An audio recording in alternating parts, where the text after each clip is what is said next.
स्पन्दः ध्यानम् आपाताविस्फुरते ज्योतिस्फाटिकलिङ्गमौलिविलसत्पूर्णेन्दुवान्तामृतये कालाष्टभक्ता कलितशशिकला युद्धं च मे न मित्रं च मे धनं च मे सुखं च मे जगतं च मे सोषा च मे शान्तिः यथा नः सर्वविज्जगदनक्ष्मगं सुमते अहेकश्च सत्त्वाञ्जं भजन् असौ यस्ताम्रो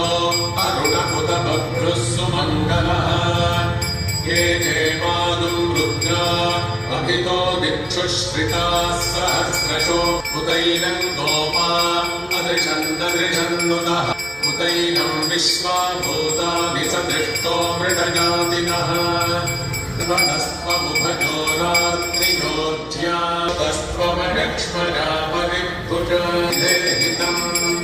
शम्भवे नमः नमस्ते अस्तु भगवन् विश्वेश्वराय महादेवाय सदाशिवाय श्रीमन्महादेवाय नमः नमो हिरं च पतये नमो नमो वृक्षेभ्यो हरितानां पतये नमो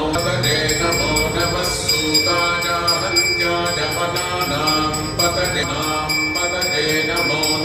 मन्त्रिणे वाणिजाय कर्तये नमो निचेनवे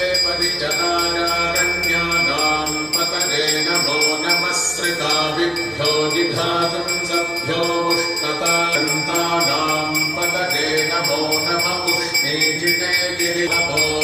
अश्वेभ्योऽश्वपतिभ्यश्च वो नमः नमः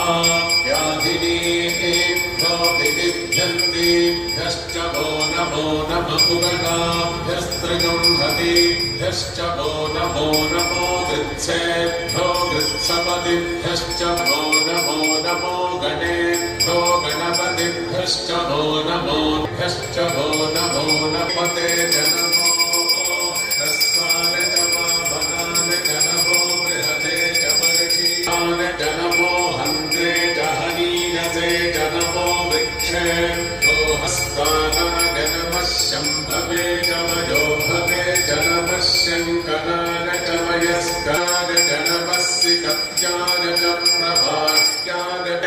च गह्वरेष्ठाय च नमो पादाय चाभिघ्नते च नमः क्षिणते च प्रक्षिणते च नमो वह्निलिकेभ्यो देवानां नो नमः आमीनव्येभ्यः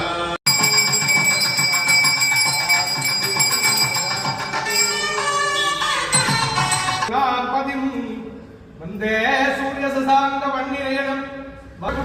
ज्ञानानन्दपरात्पराय नमः ॐ देवदेवाय नमः ॐ महादेवाय नमः ॐ मङ्गलप्रदाय नमः ॐ शिवाय नमः ॐ महेश्वराय नमः ॐ शम्भवे नमः ॐ पिनाकिने नमः ॐ सुजयकराय नमः ॐ पदाक्षयाय नमः ॐ गौर्यै नमः ॐ गणेशधरण्यै नमः ॐ गिरिराज गणुभवानै नमः ॐ भवान्यै नमः ॐ भावनागम्यादै नमः भवानकङ्कालिकालै भद्रप्रियादै नमः भक्तसौभाग्यदायिन्यै नमः भक्तिप्रियादै नमः भक्तिगम्यादै नमः पुष्पं वेद पुष्पवान् विधावाहं पटवान् भवति चन्द्रमापापां पट्कोः पुष्पवान् विधावाहं पटवान् भवति